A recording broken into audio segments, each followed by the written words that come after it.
Good morning everyone. Magandang madaling araw. Basa tayo ng Bible. Numbers 28, 29, and 30 and Mark 8, 22 to 38 yung karagtong kahapon. Dito muna tayo sa Numbers guys. Chapter 28. Lapit ko sa camera. Ang hina kasi ng boses. The Lord said to instructions concerning offerings, daily offerings. The Lord said to Moses, "Give this command to the Israelites and say to them, say that you will present to me at the appointed time the food for my offerings made by fire as an aroma, pleasing to me. Say to them, this is the offerings made by fire that you are present to the Lord, 2 lambs, a year old without defect, as a regular burnt offering each day." Each day talaga? Araw-araw?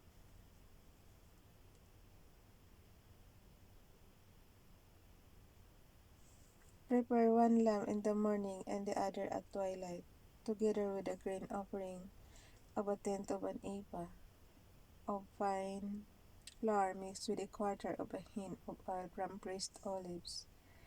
This is the regular burnt offering instituted at Mount Sinai.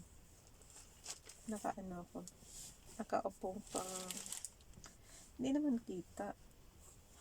Okay lang yun.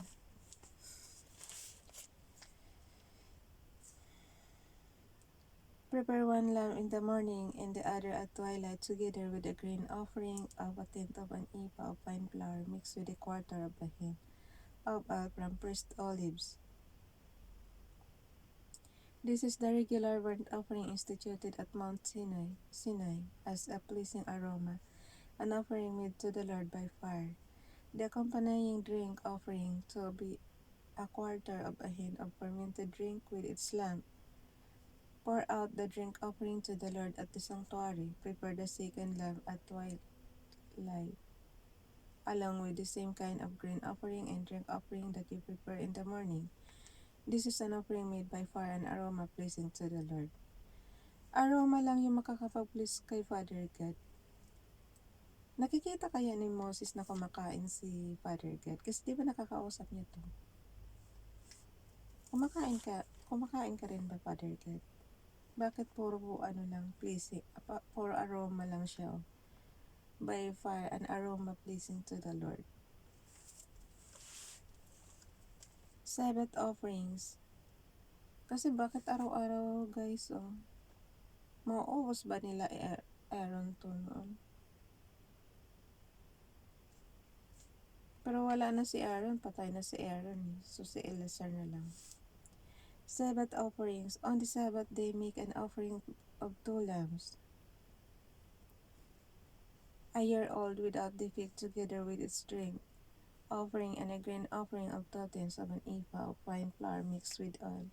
This is the burnt offering for every Sabbath, in addition to the regular burnt offering and its drink offering. Paano magugutom yung mga Israelite nung araw guys? Sa dami ng mga ino-offering nila. So ibig sabihin sobra-sobra ang kayamanan ng mga to. Nagtataka lang ako bakit dito sa puro reklamo sila. Wala silang makain, wala silang meat. Tingnan mo naman mga pang-offering nila. Yung a year old na mga lambs na to, ang lalaki na nito kahit 1 year old lang to. Monthly offerings. On the first of every month, monthly offerings. May everyday, may each day offering na sila. May daily offerings na sila. May monthly offerings. May Sabbath offerings na sila. Tatlo guys. Daily offerings, Sabbath offerings, monthly offerings. Saka meron pa kasunod. The Passover, Feast of Weeks.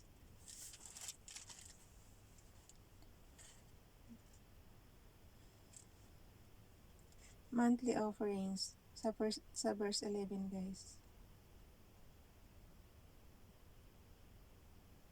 Balikan ko ngayon Sabbath offerings.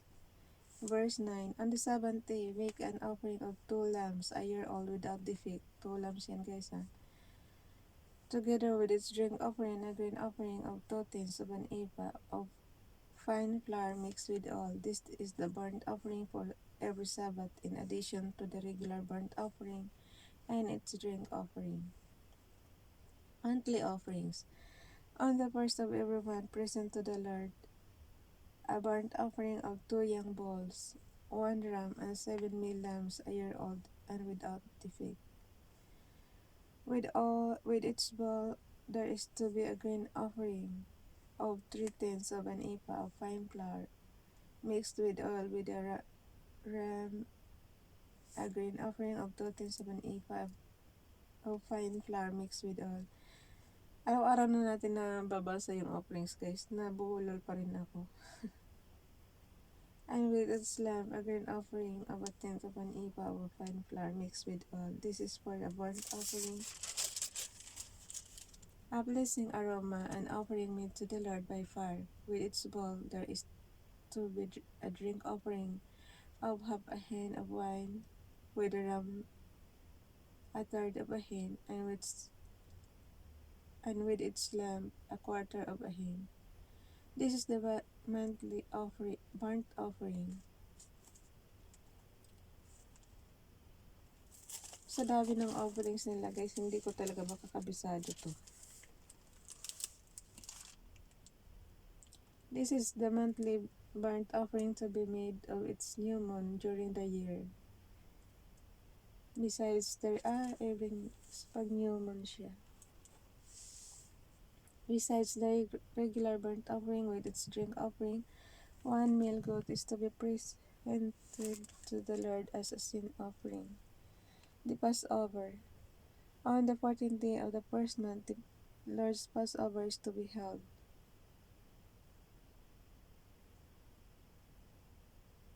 Ba't di mo nalang pag-isahin yung Passover tsaka yung monthly?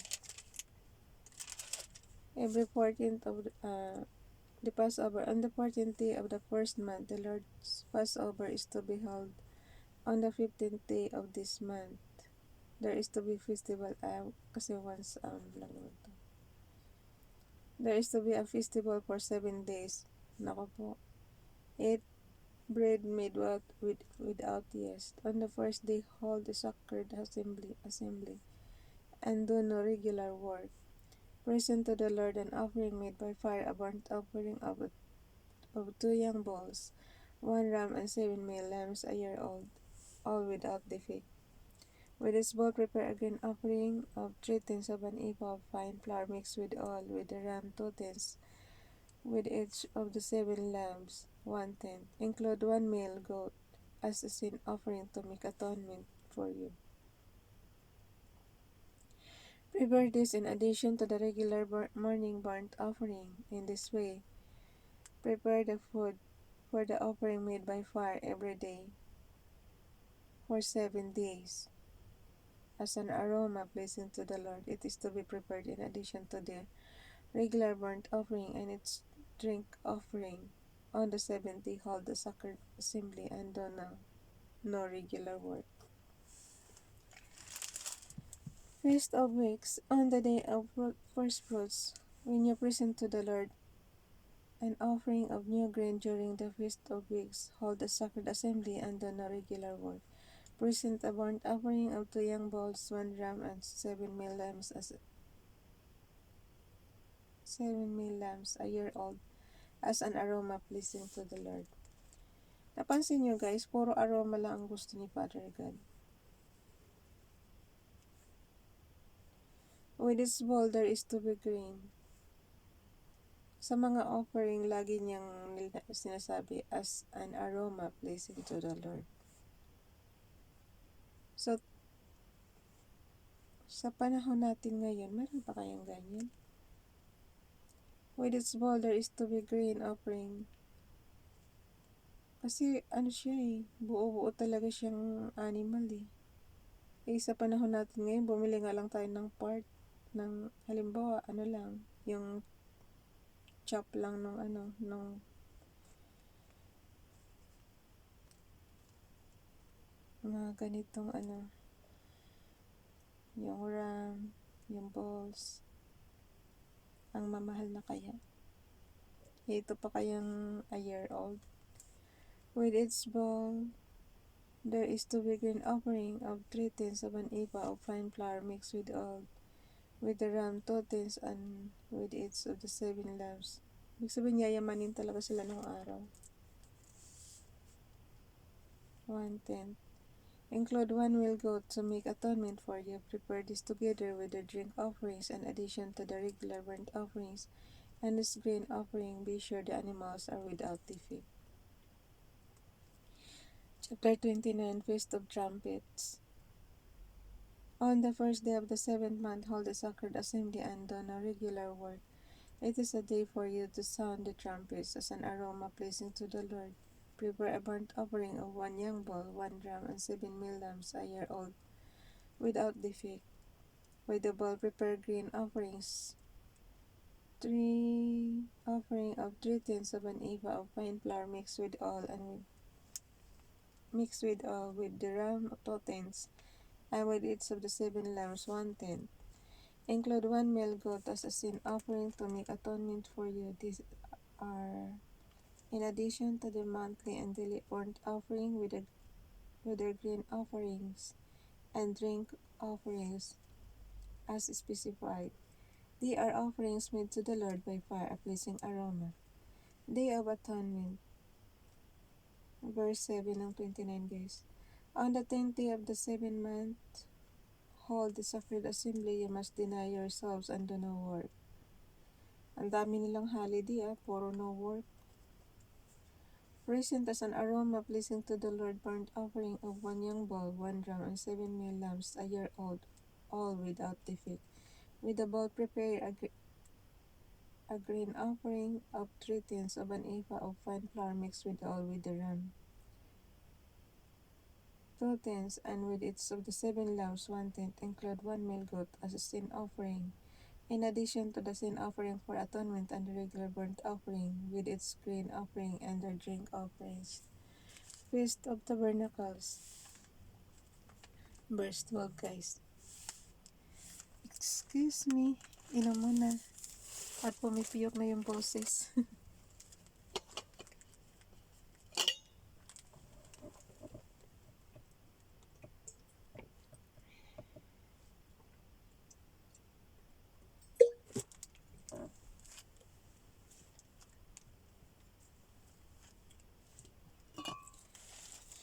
Nasa Feast of Tabernacles na tayo. On the 15th day of the 7th month, hold, sa verse 12 guys. On the 15th day of the 7th month, hold the sacred assembly and do no regular work. Nagbabasa pa nga lang tayo, pumipiyok na ako. How much more pagkakanta ka? Hindi sintonado talaga boses ko. Hold the sacred assembly and do no regular work. Celebrate festival to the Lord for 7 days. Present an offering made by fire as an aroma pleasing to the Lord, a burnt offering of 13 young bulls, 2 rams, and 14 male lambs a year old without defect. With each of the bilisan na natin guys. With each of the 13 bulls, verse 14. With each of the 13 bulls, prepare a grain offering of 3/10 of an ephah of fine flour mixed with oil, with each of the 2 rams 2/10, and with each of the 14 lambs 1/10. Include 1 male goat as a sin offering in addition to the regular burnt offering with its grain offering and drink offering. On the 2nd day, prepare 12 young bulls, 2 rams, and 14 male lambs a year old and without defect. Ang mag-intindi na nito yung mga pare na sila yung gagawa ng atonement Nakikibasa lang tayo guys. With the bulls, rams, and lambs, prepare their grain offerings and drink offerings according to the number specified. Include 1 male goat as a sin offering. Kaya nga ang daming trabaho ng mga pare. Grabe. Sobrang dami. Sa offerings pa lang, guys, ewan ko kung makakabisado nila sa sobrang dami. Include 1 male goat as a sin offering. Kasi uutos lang naman nila yan sa mga Israelites Oh, ito dalhin nyo, ganito tayo, oh. Pero sila talaga ang nakakaalam yan, mga pari. Include 1 meal goat as a sin offering. Ako nga, kaya siguro tayong ordinaryong tao, ako ngayon ko lang din nababasa ito mga ganito. Kasi hindi tayo nagbabasa ng Bible noon. So ngayon lang natin nababasa yung gawain ng pare na napakarami palang nakaatang sa kanila. Verse 18. With the bulls, rams, and lambs prepare their grain offerings and drink offerings according to the number specified. Include 1 meal goat as a sin offering in addition to the regular burnt offering with its grain offering and their drink offerings. On the third day, prepare 11 bulls, 2 rams. 7 araw tong fiesta na to, guys.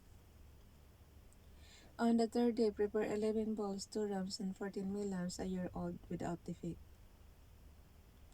With the bulls, rams, and lambs, prepare their grain offerings and drink offerings according to the number specified. Pero ang natikman ko sa lahat dito, nakatikim na ako ng lambs. Nakakain na ako ng lambs. Nakakain na rin ako ng goat. Itong mga to, parang ayokong kainin yung bulls tsaka rams. Pareho lang yung sa goat, diba? Yung rams. Ewan ko anong pagkakaiba niyan. Prepare their grain offerings and drink offerings according to the number specified. Include 1 meal goat. Sarap dito, kaldereta. Kalderetang kambing. As a sin offering in addition to the regular burnt offerings with its grain offering and drink offering. On the fourth day, prepare 10 bulls, 2 rams, and 14 male lambs a year old.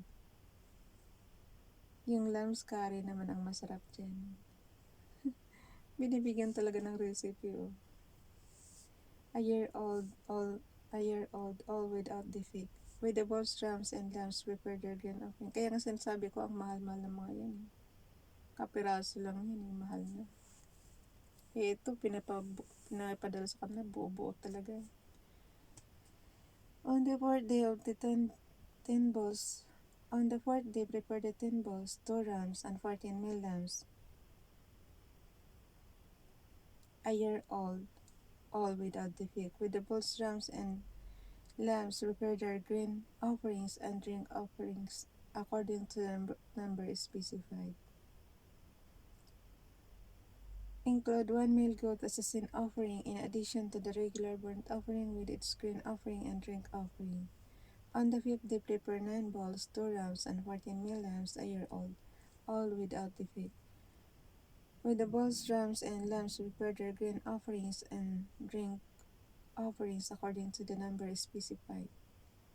Include 1 male goat as a sin offering in addition to the regular. Nakalagay, guys, sa verse 28. Include 1 male goat as a sin offering in addition to the regular burnt offerings with its grain offering and drink offering. On the sixth day, prepare 8 bulls, 2 rams, and 14 male lambs a year old, all without defect. With the bulls, rams, and lambs, prepare their grain offerings and drink offerings according to the number specified. Include 1 male goat as a sin offering in addition to the regular burnt offerings with its grain offering and drink offerings. On the seventh day, prepare 7 bulls.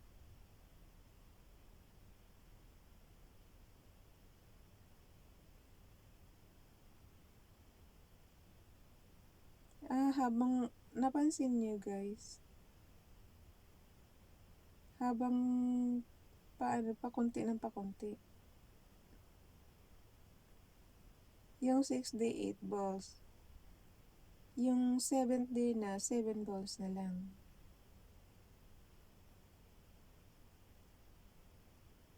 Pakunti ng pakunti. Habang umaano sila sa 7th day festival ng Tabernacles. On the seventh day, prepare 7 bowls, 2 rams. Napansin ko lang kasi, sa una, wait, dyan ko. Basahin na nga natin. On the seventh day, prepare 7 bowls, 2 rams, and 14 mil lambs a year old without defect. Kayo na lang magbalik para mabilis yung basa natin. Basa ko pala. 2 rams and 14 mil lambs a year old without defect. With the bulls, rams, and lambs prepare their grain offerings and drink offerings according to the number specified. Include 1 meal goat as sin offering in addition to the regular burnt offering with its grain offering and drink offering. Verse 35 na tayo. On the 8th day, hold an assembly and do no regular work. Present an offering made by fire as an aroma pleasing to the Lord, a burnt offering of 1 bull, 1 ram, and 7 mil lambs a year old and without defect. Kita mo guys, sa dami-dami ng mga offerings, aroma lang ang gusto ni Father God. Paano yung meat? ayaw niya ng meat, gusto aroma lang. Yung yung bango lang niya. Present an offering made by fire as an aroma pleasing to the Lord, a burnt offering of 1 bull, 1 ram, as 7 mil lambs a year old, all without defect. With the bull, the ram, and the lambs, prepare their grain offerings and drink offerings according to the number specified. Include 1 male goat as an offering in addition to the regular burnt offering with its grain offering and drink offering, in addition to what you vow. And your prayer offerings, prepare this for the Lord at your appointed feast. Your burnt offerings, grain offerings, drink offerings, and fellowship offerings. Ang dami. Moses to the Israelites all the Lord commanded him. So, kung iisipin mo, ang sweldo mo mauubos lang sa kaka-offering. Sa panahon natin ngayon. Kasi ang mamahal niyan. Vows. Moses said to the heads. Sa chapter 13 na tayo guys. Vows. Moses said to the heads of the tribes of Israel, this is what the Lord commands. When a man makes a vow to the Lord or takes an oath to obligate himself by a pledge, he must not break his word but must do everything he said. So, parang word of honor na to guys. So, bagay pag may word of honor ka, hindi mo talaga i-break. When a young woman still living in her father's house makes a vow to the Lord or obligates herself by a pledge, and her father hears about her vow or pledge but says nothing to her, then all her vows and every pledge by which she obligated herself will stand. But if her father forbids her when he hears about it, none of her vows or the pledges by which she obligated herself will stand, the Lord will release. Ngayon dyan, kung tigil na. Tigil na raw tayo sa pagbabasa. The Lord will release her because her father has forbidden her. If she marries after she makes a vow, or after her lips utter a rash promise by which she obligates herself, and her husband hears about it but says nothing to her, then her vows or the pledges by which she obligated herself will stand.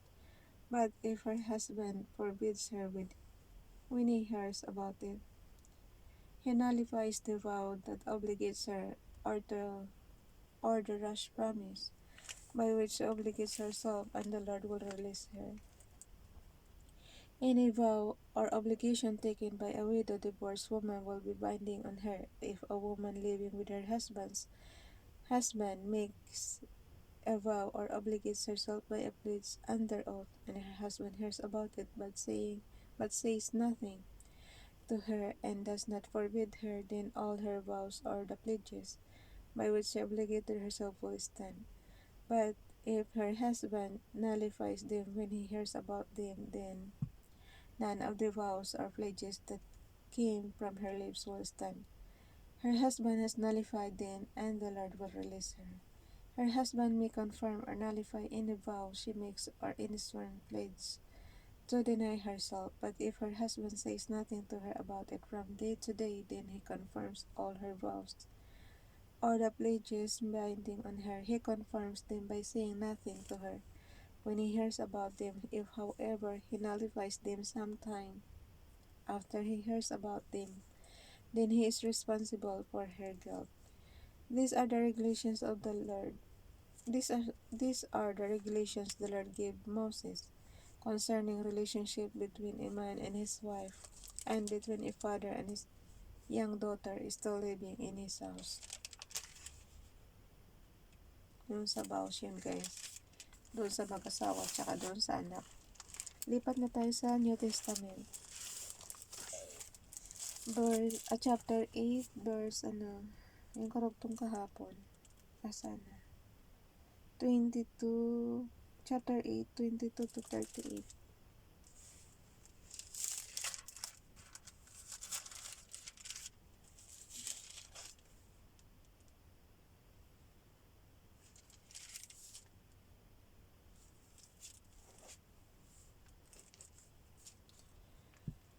Okay guys, basa.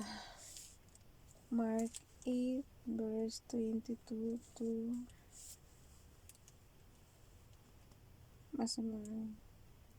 mas malaki talaga dito sa cellphone. Sabi ko sa guys, hirap na hirap ako sa pagbasa dito sa Bible. Napakaliliit talaga, grabe. 22 to 38.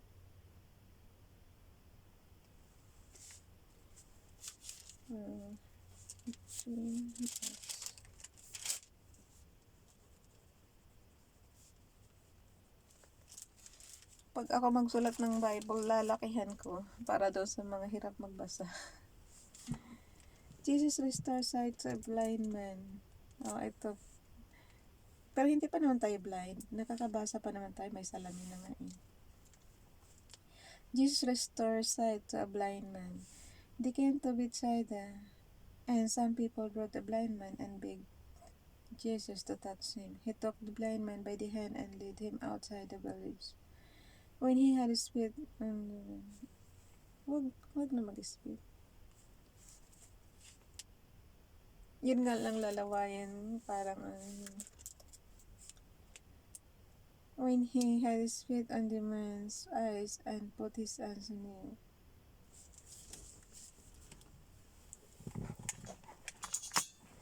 Tingnan lang natin ha.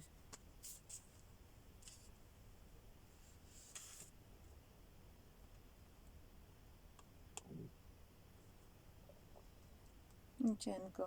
Grug. Ay, nako.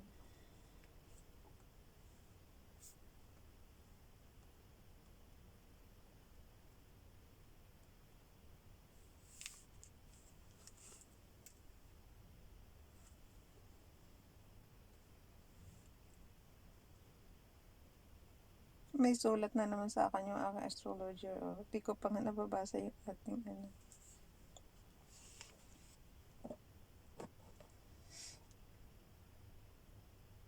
Ang bagal ng internet ko.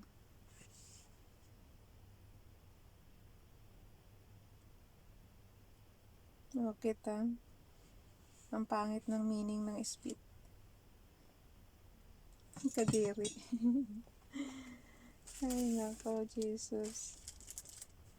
Nakalagay kasi dito, guys. He took the blind man by the hand and led him outside the village. When he had spit on the man's eyes and put his hands on him, Jesus asked, "Do you see anything?" He looked up and said, "I see people. They look like trees walking around." Once more, Jesus put his hands on the man's eyes. Then his eyes were opened. His sight was restored, and he saw everything clearly. Jesus sent him home, saying, "Don't go into the village." Peter says Jesus is the Messiah. Marami silang tawag kay Jesus. Ngayon si Messiah naman para kay Peter. Peter says Jesus is the Messiah. Jesus and his disciple went to the village around Caesarea Philippi. On the way, he asked them, "Who do people say I am?" They replied, "Some say John the Baptist." Napugutan na nga ng ulo si John the Baptist. Others say Elijah, and still others one of the prophets. "But what about you?" he asked. "Who do you say I am?" Peter answered, "You are the Christ." Jesus warned them not to tell anyone about him. So, para kay Peter Christ siya. Jesus predicted the first time. He then began, tapos ayaw niya ipasabi. Jesus warned them not to tell anyone about him. Jesus predicted the first time. He then began to teach them that the Son of Man must suffer. Doon sa Matthew nga, guys, nagtapos si Jesus doon sa nakipagkita siya sa disciple after siyang mabuhay ng 3 days. Kaya sinasabi ko, nasaan na si Jesus ngayon? After niya mabuhay, nasaan na siya? Kasi doon nagtapos sa Matthew eh.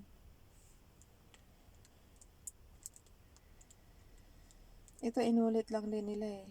He then began to teach them the Son of Man must suffer many things, and was rejected by the elders, chief priests, and teachers of the law, and he must be killed, and after 3 days he is right. After 3 days rise again. He spoke plainly about this, and Peter took him aside and began to rebuke him. But when Jesus turned and looked at his disciples, he rebuked Peter. Get behind me, Satan, he said. You do not have in mind the things of God, but the things of men. Then he called the crowd to him along with his disciples and said, If anyone would come after me, he must deny himself and take up his cross and follow me. For whoever wants to save his life will lose it, but whoever loses his life for me and for the gospel will save it. What goes it for a man to gain the whole world, yet forfeit his soul? Or what can a man give in exchange for his soul? If anyone is ashamed of me and my words in this adulterous and sinful generation, the Son of Man will be ashamed of him when he comes in his Father's glory with the holy angels. Okay guys, bye everyone. God bless.